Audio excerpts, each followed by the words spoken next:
Hello students, आज हम देखने जा रहे हैं राजनीति विज्ञान का आधुनिक दृष्टिकोण।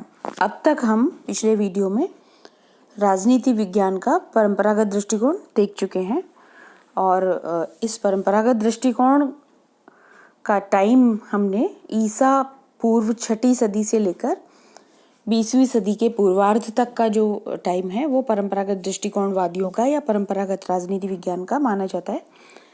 हम जो दूसरा एक अप्रोच इसमें है आधुनिक दृष्टिकोण, आज हम उसे देखेंगे।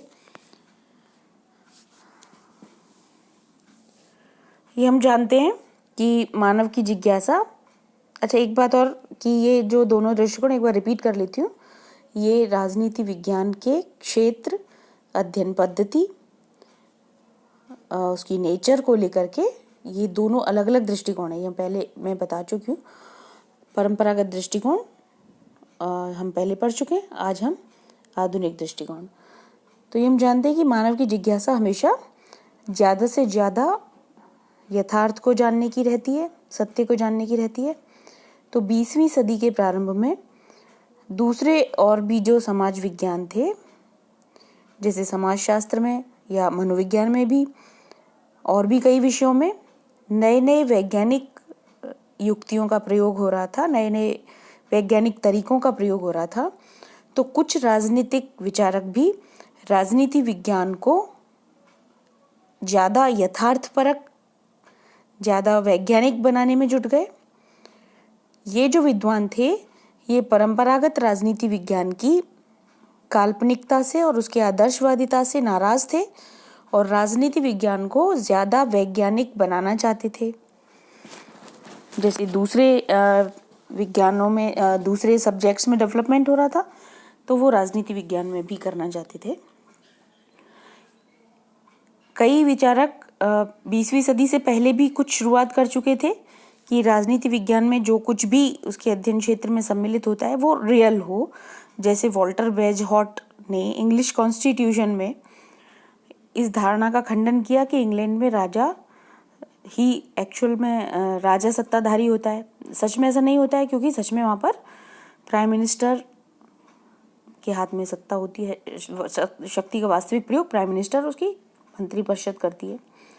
तो ये रियलिटीज़ जानने की शुरुआत कुछ बुक्स में पहले हो चुकी थी। वुड्रो विल्सन ने भी अमेरिका में के संदर्भ में बताया कि सच में शक्तियाँ वहाँ कहाँ होती हैं।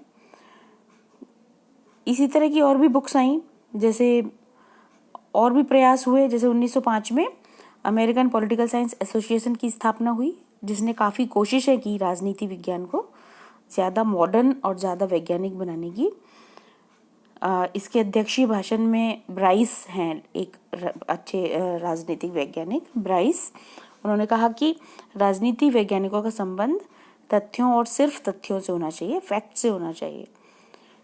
कुछ और विचारकों ने सांख्यिकीय तकनीकें अपनानी चाहिए राजनीति विज्ञान में, इस पर बल दिया। चार्ल्स मेरियम एक का नाम काफ़ी इम्पोर्टेंट है। इन्होंने अपनी कृति न्यू आस्पेक्ट्स ऑफ पॉलिटिक्स में इसको ज़्यादा वैज्ञानिक बनाने की प्रेरणा दी।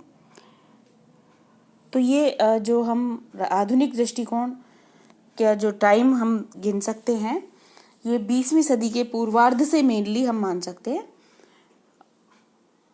द्वितीय विश्व युद्ध के आसपास का जो टाइम था, द्वितीय विश्व युद्ध 1939, तब तक ये पूरी तरह से काफ़ी कोशिशें हो चुकी थी और आधुनिक दृष्टिकोण अस्तित्व में आ चुका था, ये हम कह सकते हैं। कुछ आधुनिक दृष्टिकोणवादी विचारकों के नाम भी हम ले लेते हैं। काफ़ी सारे विचारक हैं, उनमें से कुछ नाम जैसे Bryce, Arthur Bentley, Charles beard, ये हम यहाँ स्क्रीन पर से पढ़ रहे हैं, स्क्रीन पर हम देख रहे हैं यहाँ। Bryce, Arthur Bentley, Charles Beard, Harold Lasswell, Charles Merriam, David Easton, Robert Dahl वगैरह और भी बहुत सारे, कैटलिन। अब हम इस आधुनिक दृष्टिकोण की, या जो ये नया रूप हमें राजनीति विज्ञान का दिखाई दिया द्वितीय विश्व युद्ध के आसपास 20वीं सदी के पूर्वार्ध में, इसकी क्या विशेषताएं थी, क्या खास बातें हमें नजर आती हैं, वो देख लेते हैं। तो पहली विशेषता में स्क्रीन पर देख रहे हैं। पहली विशेषता, अध्ययन क्षेत्र में गुणात्मक विस्तार। अब क्या हुआ, अध्ययन क्षेत्र जो पहले केवल राज्य सरकार और कुछ अन्य राजनीतिक संस्थाओं के औपचारिक अध्ययन तक सीमित था, अब उससे आगे इन लोगों ने कोशिश की और राजनीति विज्ञान के अध्ययन क्षेत्र का विस्तार किया।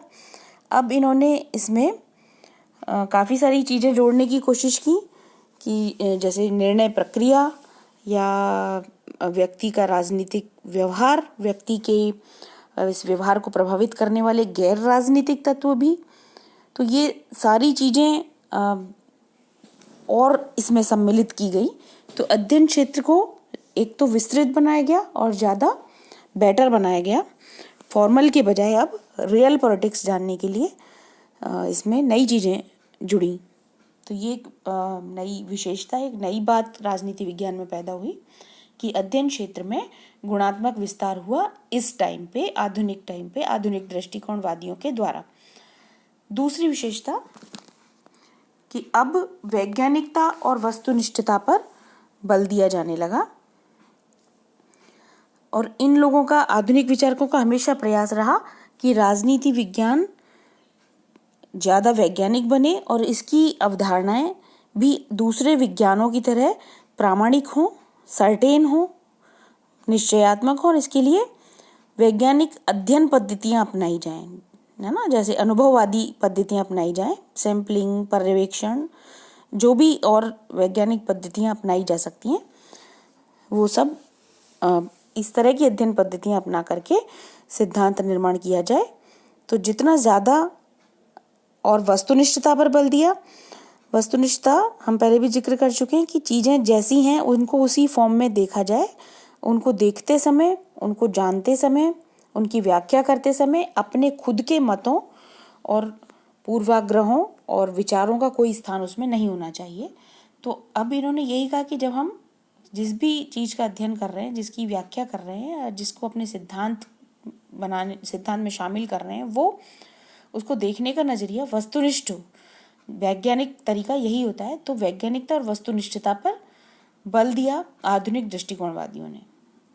तीसरी विशेषता हमें यहाँ दिखाई देती है आधुनिक दृष्टिकोण की कि इन्होंने यथार्थवादी अध्ययन पर बल दिया, रियलिटी पर बल दिया। रियलिटी को जानने की कोशिश होनी चाहिए राजनीति विज्ञान के जरिए, ये इन्होंने बल दिया। रियल पॉलिटिक्स को जानना चाहिए क्योंकि परंपरागत जो राजनीति विज्ञान था उसका जो मेन फोकस रहता था वो आदर्श को खोजने का रहता था कि एक आदर्श राज्य कैसे स्थापित हो सकता है, या लोगों को ज़्यादा से ज़्यादा स्वतंत्रताएं या ज़्यादा से ज़्यादा अधिकार कैसे प्राप्त कराए जा सकते हैं, या इसी तरह की चीज़ें जो आदर्शवादी थी।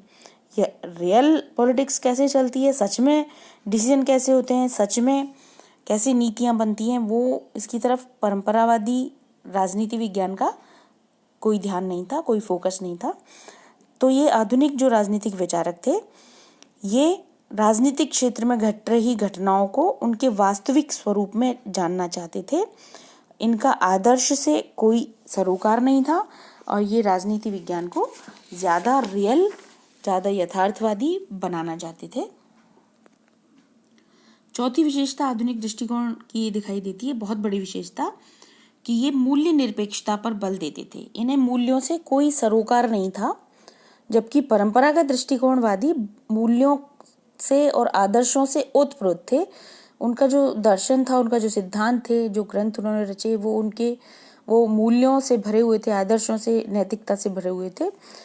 ये आधुनिक जो विचारक थे ये मूल्य निरपेक्ष रहना चाहते थे।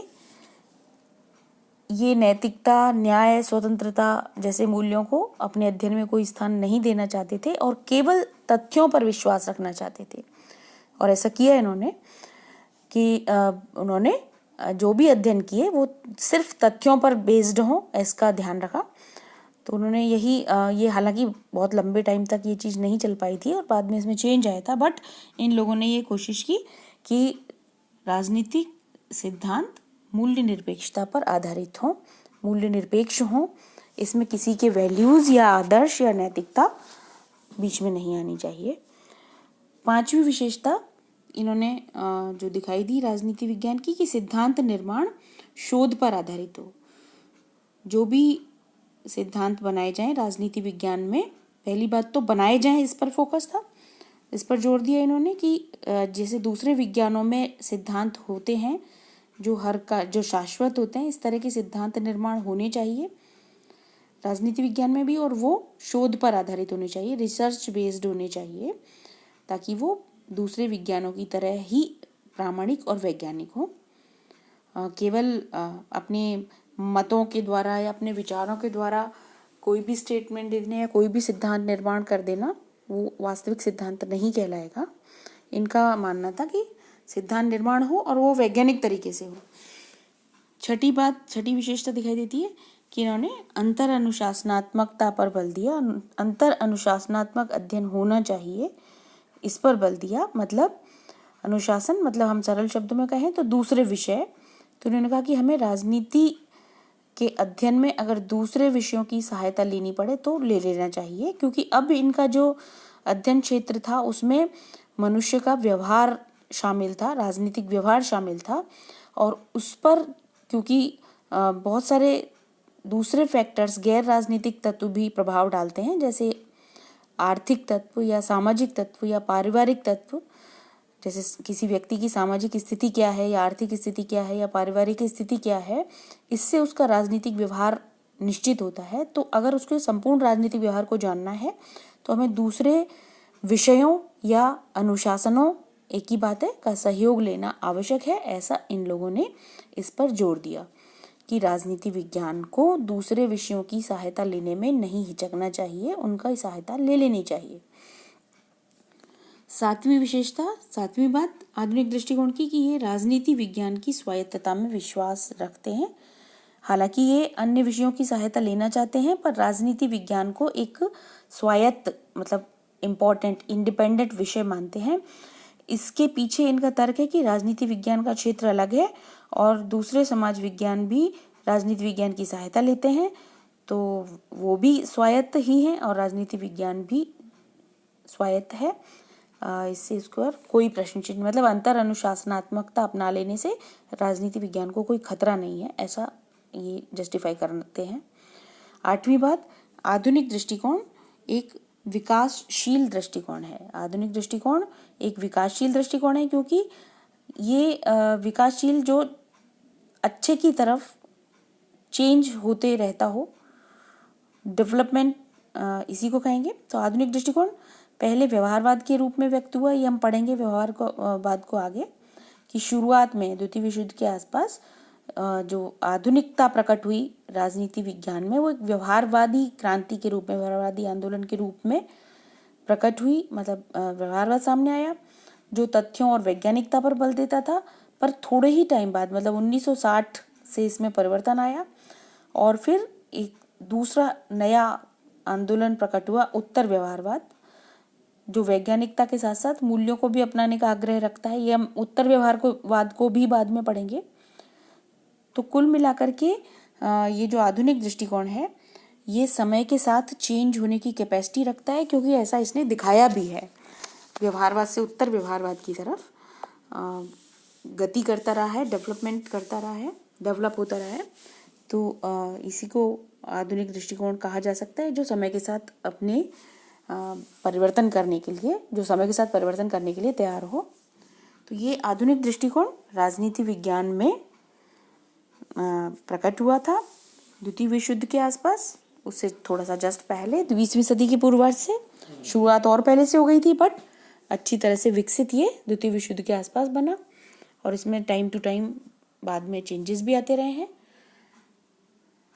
तो ये आधुनिक दृष्टिकोण को हम पढ़ चुके हैं राजनीति विज्ञान के। धन्यवाद।